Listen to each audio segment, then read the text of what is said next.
Bismillahirrahmanirrahim. Assalamualaikum warahmatullahi wabarakatuh. Ya, saya hormati Bapak Lurah Muntruk, sahabat saya yang sesepuh kita, Bapak Marsudi, beserta jajaran perangkat desa Muntruk, Pak Cari, Pak Jogoboyo, dan seluruhnya. Kemudian yang saya hormati sahabat kita juga DPR Muntruk, Ketua Pak Muskal, Pak Kawidi. Kemudian yang saya hormati Bapak Babin Kantipmas, mungkin kalau ada. Kemudian narasumber Mbak Desi. Ini bos kuning PMI. Dia di bawah kita. Jadi saya di PMI itu kebetulan juga kepala bidang apa Mbak? Komunikasi, Infokom. Satu ruangan dengan beliau. Kemudian yang saya hormati dan saya banggakan rekan-rekan Ketua FPRB Kelurahan Muntruk yang saya hormati, kemudian Ketua KSB Muntruk. Kemudian yang saya hormati dan saya banggakan teman-teman anggota Forum Pengurangan Risiko Bencana Kelurahan Muntruk beserta teman-teman KSB Kelurahan Muntruk. Kemudian rekan-rekan lain yang mungkin tidak dapat saya sebutkan satu persatu. Oh, kelupaan. Teman wartawan yang senantiasa semangatnya luar biasa walaupun sudah tidak muda lagi, Mbak Saimo, ya sering liput di acara-acara ini. Bapak Ibu yang saya hormati, kita nanti akan sharing pengalaman saja. Saya tidak pakai materi dan PPT, tapi nanti kita akan berbicara berdasarkan pengalaman di lapangan. Ya, jadi Bapak Ibu semua, kalau kita bicara tentang bencana, sebenarnya dibagi menjadi beberapa bagian. Bencana alam, bencana non-alam, bencana sosial. Tetapi sekarang kita fokuskan yang pertama adalah bencana non-alam. Kita sudah alami pada tahun 2020, akhir 2019, 2020, 2021, yaitu apa? COVID-19 pada waktu itu. Pak Lurah mungkin ikut ya, ada bagian dari itu. Kita tahu bersama teman-teman relawan Forum Pengurangan Risiko Bencana pada waktu itu tidak pernah pulang rumah. Mereka berada di posko COVID di kelurahan masing-masing. Nunggu apa? Paketan. Paketannya apa? Paketan mayit. Mayit COVID karena masyarakat belum berani untuk melakukan rukti. Ya kan? Kalau kemudian korban COVID itu dirukti di rumah sakit, biayanya sangat tinggi.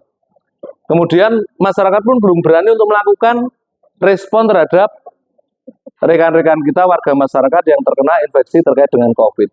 Jadi ketika mereka melakukan lockdown di rumah, ya sing maju ya teman-teman FPRB, marani, gawak obat-obatan dengan puskesmas. Karena apa?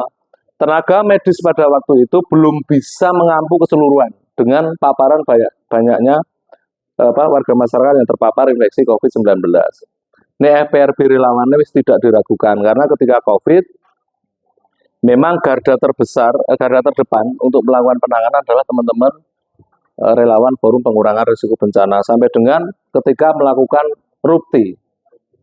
Maka mungkin walaupun kadang-kadang ya ceroboh, sajane harus memakai medical grade, kudu lengkap merah terinfeksi, bar makam ke, ayo bebas, seolah ora wedi karo COVID.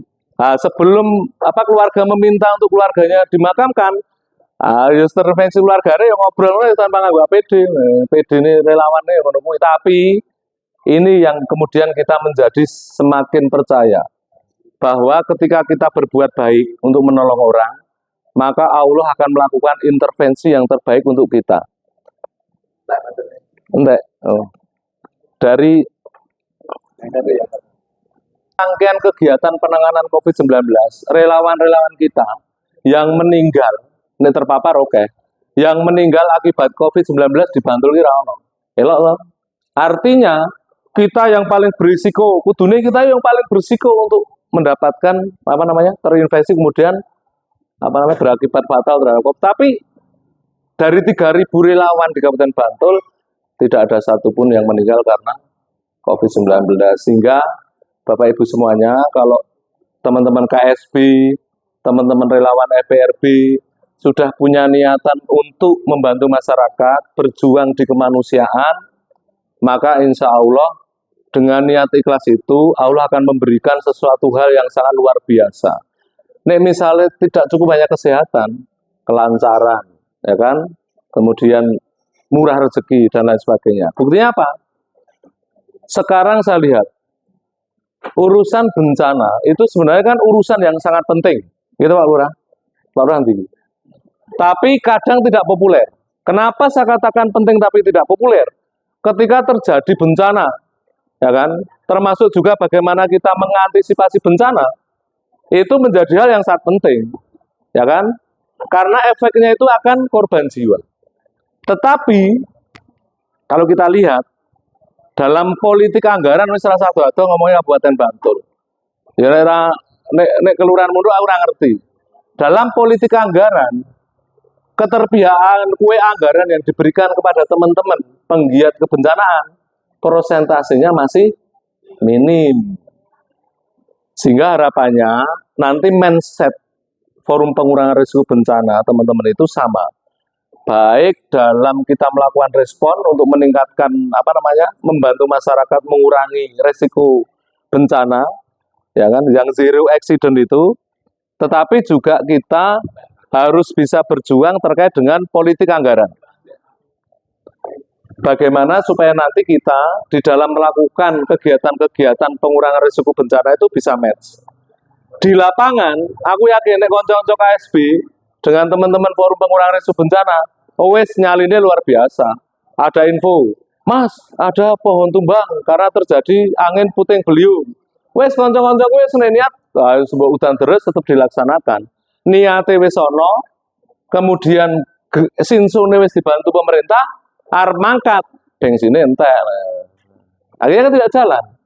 Nah, artinya antara niat, kemudian semangat, kemudian kapasitas, kemampuan itu harus berimbang dengan dana yang didukung, sehingga harapannya nanti Pak Lurah Munto, kemudian Bamuskal ada di sini, nanti diperjuangkan Pak ini Pak.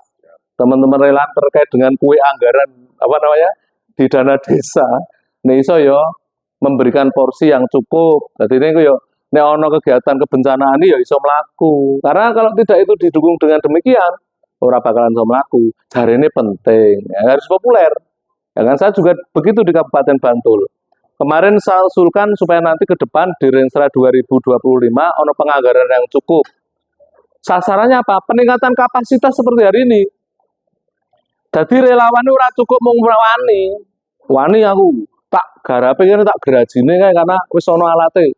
Dilale ora tau graji pohon, ya engko terjadi bisa berpotensi terjadi kecelakaan seperti waktu di Sewon itu. Dia urung dilatih kapasitas terkait dengan water rescue, merespon korban laka laut atau laka sungai. Wah, mung nekat modal nekat langsung berangkat ke sana. Ayo langsung ora iso renang kok ngerespon laka air. Nah, sehingga ini perlu dilakukan peningkatan kapasitas, ya. Orang mung cukup ikhlas saja, tetapi dia harus juga didukung oleh peningkatan kapasitas. Nah, ke depan harus seperti itu. Saya sudah usulkan sebenarnya itu ke pemerintah daerah untuk mendapatkan pendanaan yang cukup untuk meningkatkan kapasitas teman-teman, keahlian di bidang kerelawanan. Tapi ono cerita sing kurang baik. Mas, itu tak perjuang ke 2025 nanti nek iso porsinya tinggi, tapi ngeluling ngatur ono program apa ki Pak? Makan gratis, wis dana APBD kesuweng 54 miliar Mas. Tobat iki ngatur ya rapopo. Dengan dana seadanya itu, dengan potensi kekuatan kita, keikhlasan kita, semangat kita, saya kira berapapun dananya kita tetap akan melaksanakan kegiatan-kegiatan kemanusiaan. Toh yang namanya menolong orang itu raiso ditawar. Sambil contoh, misalnya terjadi kecelakaan di destinasi wisata yang namanya Becici. Apa ya teman-teman KSB karo FRB meneng wae mungkin toh. Apapun wujudnya, apapun kondisinya, teman-teman yang sudah diniatkan dirinya, dihibahkan dirinya untuk kemanusiaan, pasti akan menolong walaupun dengan keterbatasan alat dan lain sebagainya. Karena ya wis seperti itu. Nah, contohnya hari ini, bagaimana teman-teman komunitas KSB dengan EPRB ini membantu respon pertama. Misalnya kecelakaan, Ya ini kecelakaan ini, misalnya terjadi kecelakaan yang kena jatuh, brek. Asing tiba mengeluh, wah ini tanganku loro. Nah, teman-teman yang belum mendapatkan pelatihan, dijedot, padahal patah. Mbak Desi yang jelasin. Karena harus ada perlakuan-perlakuan khusus, ya kan, yang bisa kemudian itu menjadi menolong yang pertama kali, melakukan respon pertama untuk menolong teman-teman atau warga masyarakat yang sedang kecelakaan. Kuwi ono teori nih Mas. Ora kayak munisi tangane loro dianggap kecelakaan terus dijedot. Kalau itu dilakukan justru malah semakin fatal. Mbak Desi sing akan menceritakan. Sehingga hari ini menggunakan ada acara pelatihan terkait dengan PPGD. Pertolongan pertama pada Mbak kegawat daruratan. Orang jatuh, drag atau kecelakaan, upaya apa yang harus dilakukan? Nah ini nanti Mbak Desi, harapannya nanti setelah dilatih, nanti mereka bisa menjadi orang-orang yang melakukan menolong, melakukan respon pertama dan sesuai dengan apa yang diharapkan. Jika malah nolong malah orang jadi fatal loh maksudnya. Sebelum ditolong di rumah sakit dan lain sebagainya. Termasuk juga yang lain. Misalnya ketika nanti teman-teman setelah latihan PPGD ke depan melakukan pelatihan terkait dengan water rescue, kemudian pemadam kebakaran. Nah, panik misalnya ibu-ibu di rumah ketika melihat kompor gas sudah ada tanda-tanda mau kebakaran, selang bocor, bagaimana cara menangani, ya itu perlu juga. Karena ini bentuk salah satu upaya pengurangan resiko terkait dengan kecelakaan. Bapak Ibu yang saya hormati, saya kira hal-hal tersebut perlu kita lakukan. Peningkatan kapasitas, kemudian meningkatkan keahlian kita untuk bisa membantu masyarakat itu sangat penting. Karena apa? Itu harus kita lakukan terus-menerus. Jangan bosan-bosan, karena bencana itu juga berulang. Ya, bencana itu berulang, cuma kita tidak tahu kapan itu akan terjadi. Kita pernah diterpa bencana besar berupa gempa bumi 2006. Magnitudo 5,9 skala Richter, korban jiwa sudah 5.000, kerusakan rumah, infrastruktur ada 37.000 waktu itu. Itu peristiwa bencana yang luar biasa. 2017 kita sudah mengalami bencana banjir.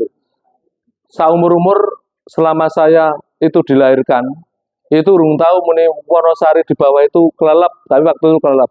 Seumur-umur aku pernah melihat jembatan Kretek itu airnya sampai menyentuh di situ. Nah, 2017 terjadi ketika terjadi siklon Cempaka. Lah, ini bisa kemungkinan akan terjadi. Akan terjadi lagi gempa juga begitu. Kenapa akan terjadi? Lah, bumi ini kan aktif. Ini bumi ini aktif, maka tidak ada tanda-tanda kehidupan. Penyebab gempa bumi 2006 jelas, sesar opah. Ono neng Potrobayan ya, Pak. Neng ngene Potrobayan ini neng Pundong. Nah di situ menurut ahli masih tetap itu aktif bergerak. Jadi bisa dimungkinkan juga itu akan terulang dan terjadi. Kita tidak perlu takuti sebagai orang menjadi garda terdepan di dalam membantu masyarakat di bidang kemanusiaan. Yang paling penting adalah bagaimana kalau itu terjadi, apa yang perlu kita lakukan. Maka perlu dilakukan peningkatan kapasitas, simulasi-simulasi. Kemarin baru saja pelantikan terakhir KSB Tirto Nirmolo kalau tidak salah dengan ketua kepala dinas provinsi Bu Sopo Bu Endang Bu Sopo. Nah, itu salah satunya simulasi itu untuk meningkatkan kapasitas kita. Untuk meningkatkan bagaimana ketika nanti terjadi bencana maka kita sudah siap. Relawan EPRB-nya melakukan respon, mengevakuasi dan lain sebagainya. Kemudian teman-teman KSB membangun misalnya dapur umum, menyiapkan bagaimana ketika nanti di tempat pengungsian itu perlu makan, dan lain sebagainya. Sinergitas kolaborasi yang sekarang terbentuk ini sangat luar biasa. Saya apresiasi kepada rekan-rekan Kelurahan Muntuk yang sudah ada inisiasi kolaborasi, sinergitas kolaborasi antara teman-teman KSB dengan relawan EPRB. Kenapa saya sampaikan relawan EPRB? Jadi kalau forum pengurangan risiko bencana itu bukan relawan baru.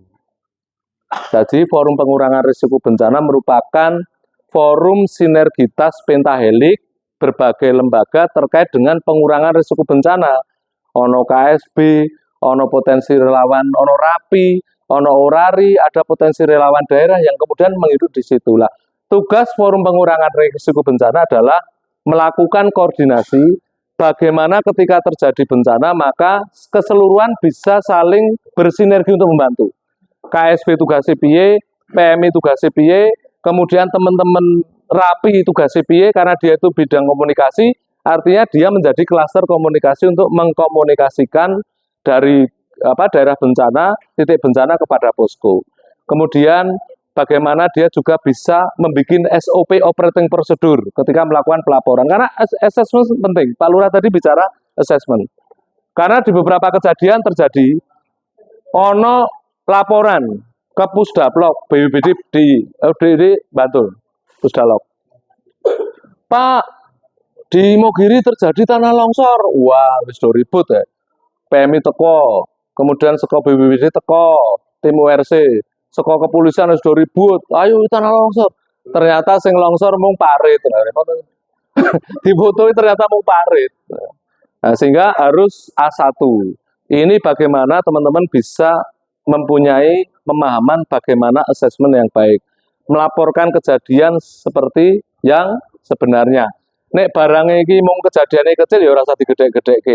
Kalau hanya cukup direspon oleh teman-teman muntuk, ya cukup muntuk. Masa mung wit waru ambruk ning dalan kampung laporannya ketuk TRC BPBD mobil gawe gergaji gede lho cilik lho. Ya wes direspon aja teman-teman yang ada di kelurahan muntuk atau di desa masing-masing. Karena saat ini teman-teman FPRB, relawan FPRB itu sudah menjadi wis apa ya? Trustnya terbentuk. Jadi apa-apa iki kaitane bencana mlayune neng FPRB. Wit ambruk FPRB, tanah longsor FPRB. Kemudian ono apa meneh? Kejadian wong ilang mlayune neng posko FPRB. Bojone ilang mlayune neng FPRB repot toh. Ya nggak apa-apa, ini trust, kepercayaan terhadap teman-teman relawan. Tetapi harusnya kepercayaan itu nanti diimbangi dengan bagaimana kita bisa mampu untuk melakukan respon. Bapak Ibu, kemudian bagaimana dengan muntuk?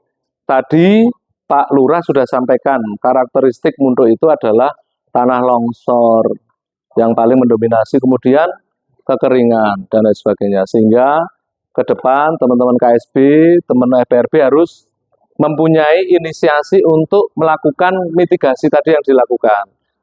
Jadi rumus mitigasi hanya dua. Yang pertama adalah bagaimana teman-teman bisa mengidentifikasi lingkungan masing-masing. Nah, misalnya daerah itu memang rawan longsor, ya diantisipasi ketika nanti longsor apa yang akan saya lakukan. Kemudian kalau nanti di lingkungan masing-masing, nek ketiga, rawan terhadap kekeringan. Ya apa yang dilakukan ketika nanti terjadi kekeringan? Jadi ada wis ketakutan, ora gerabiakan, gerubiukan lho. Waduh, ternyata seperti ini. Tidak ada kata-kata itu karena apa? Sudah terantisipasi dengan renstra mitigasi. Kemudian yang kedua, selain mengantisipasi lingkungan masing-masing, yang kedua adalah diseminasi informasi. Saiki musimnya adalah hujannya intensitas tinggi, apalagi BMKG baru saja merilis. Disebabkan oleh apa Mbak Desi? Hujan sekarang? Cumulonimbus apa? Jadi angel bahasanya. Tapi intinya begini, di beberapa hari ini akan terjadi hujan dari pagi sampai malam. Intensitasnya tinggi. Maka itu terjadi, maka sampaikan kepada rekan-rekan. Iki ono warning, ada rilis saka BMKG ini akan terjadi hujan lebat selama sekian hari. Maka yang Anda antisipasi apa? Tanah longsor, banjir, teman-teman KSB, teman-teman FPRB, grajine, sensone keluarkan. Sing ketul digraji, tampar-tampar, sarana evakuasi siapkan. Ya kan? Kemudian kita persiapkan ketika terjadi tanah longsor dan sebagainya, wes siap ditokke. Jaluk Pak Lurah, Pak, bensin entek, siapkan danane iki ora. Dana ono luran. Nah, kutune isin to, mosok. Wes. Dirembes, repot. Nah, relawan kudu tombok ya repot ya. Nah, maka dari itu siapkan itu. Jadi ketika terjadi bencana maka kita sudah bisa cepat untuk melakukan respon. Itu yang harus persiapkan. Jangan hanya kita akan bergerak ketika bencana itu terjadi. Karena rumus Forum Pengurangan Risiko Bencana itu lebih diutamakan kepada prabencana. Sebelum bencana itu apa yang perlu kita lakukan? Itu dampak respon yang sifatnya itu spontan. Bagaimana jangka panjangnya? Kalau memang terjadi kok dulu munduk kira atau kekeringan, kok saya kekeringan, jenengan sebagai relawan kebencanaan, forum pengurangan risiko bencana harus bisa melihat tanda-tanda alam. Ngopo yo? Apa mergo-mergo hutane udah lama-lama gundur, ditebangi dong gawe destinasi wisata, ditinggawe hotel, ditinggawe perumahan, sehingga saya kok dhisik ora tahu apa kering sekarang menjadi kering. Itu jelas harus cerdas begitu. Lah kalau memang itu terjadi kekurangan air itu disebabkan oleh banyaknya pohon yang sudah mulai ditebangi, tidak berimbang antara luasan tanah untuk konservasi lahan dengan banyaknya hutan yang kemudian gundul, maka jenengan harus inisiasi untuk melakukan konservasi, kegiatan-kegiatan penanaman pohon kembali, ya, sehingga nanti ketika musim kekeringan tidak terjadi masif kekeringan, kekurangan air, ketika terjadi banjir atau hujan lebat, maka longsor itu akan bisa terantisipasi. Kenapa? Masih bisa tertahan oleh alam berupa pohon-pohon yang masih berdiri tegak. Jadi harus punya inisiasi. Duitnya yang di Pak nandur uwit ini walaupun tuku sengon ya larang, tuku mauni ya larang, kerjasama. Matur Pak Lurah, golek ke investor.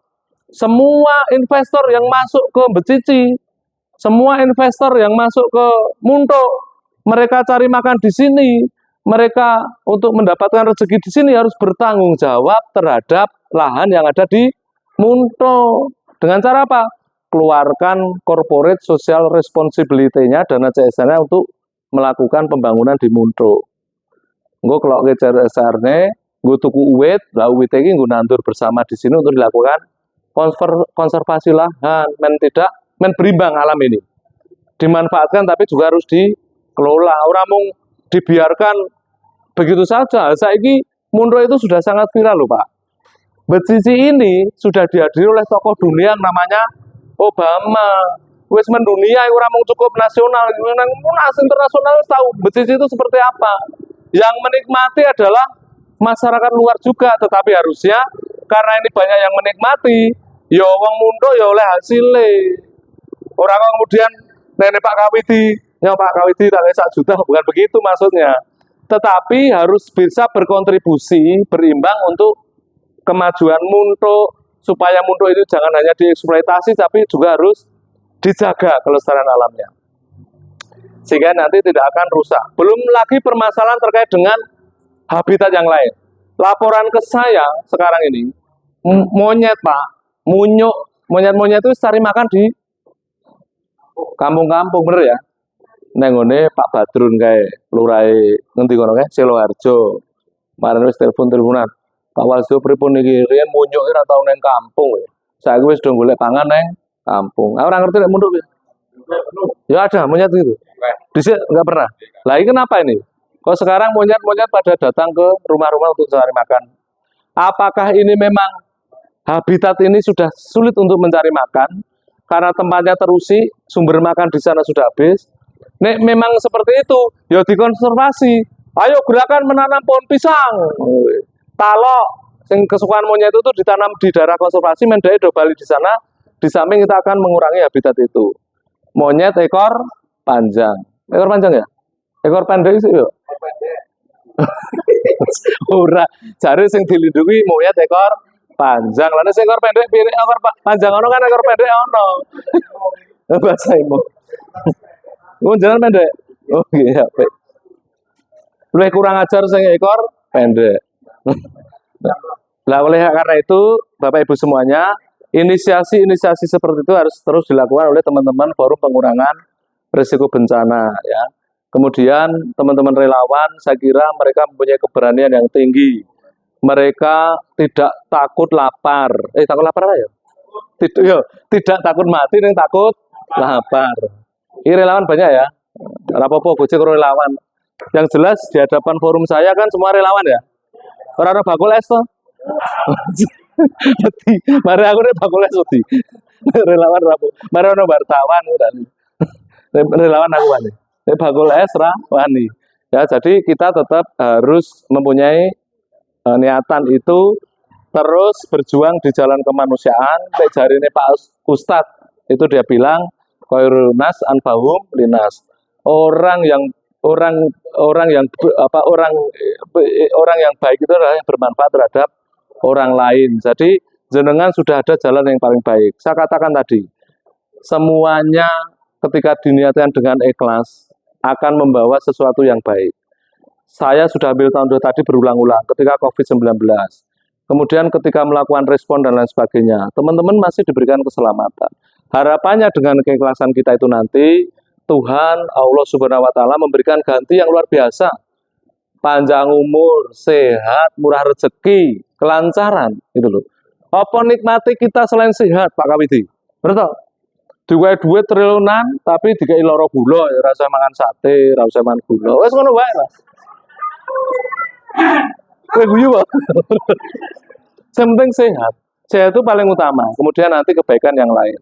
Ya, jadi Bapak Ibu semuanya, sekali lagi saya mengucapkan terima kasih kepada teman-teman Forum Pengurangan Risiko Bencana, teman-teman KSB yang selama ini masih istiqomah di jalur kemanusiaan untuk bisa membantu masyarakat ya dalam rangka mengurangi risiko bencana. Kami terima kasih juga kepada Pak Lurah dan jajarannya, Pak Jogoboyo, Pak Carik, Ketua Bamuskal, ya, yang sudah berinisiasi bagaimana bergandengan tangan untuk mewujudkan Kalurahan Delingo yang tangguh dalam rangka, Kecamatan Delingo, Kalurahan Muntuk, ada lengkap. Kapanewon Delingo, Kalurahan Muntuk, supaya bisa tangguh dalam rangka menghadapi bencana. Mungkin itu saja yang perlu saya sampaikan, dibagi-bagi. Habis ini saya akan ke Wonosari. Ada teman-teman di sana yang membutuhkan bantuan podo kemanusiaan. Sehingga Bapak Ibu semuanya mudah-mudahan teriring doa Bapak Ibu semuanya diberikan kesehatan, kelancaran dan sebagainya dalam rangka membantu masyarakat. Itu saja yang perlu saya sampaikan. Orang tanya jawab lagi. Oh iya apa-apa. Saya kasih kesempatan yang pertama ya. Nanti langsung ada yang bertanya silakan. Jenengan dari tangan Pak. Ada yang bertanya? Es teh mau loh. Baik, kalau tidak ada terima kasih teman-teman wartawan, Mbak Saimo, ini diviralkan Mbak, biar kelihatan sekali bahwa nanti Muntuk menjadi pilot project sinergitas antara KSP dengan EPRB. Tepuk tangan. Terima kasih, kami akhiri, kurang lebihnya mohon maaf. Assalamualaikum warahmatullahi wabarakatuh.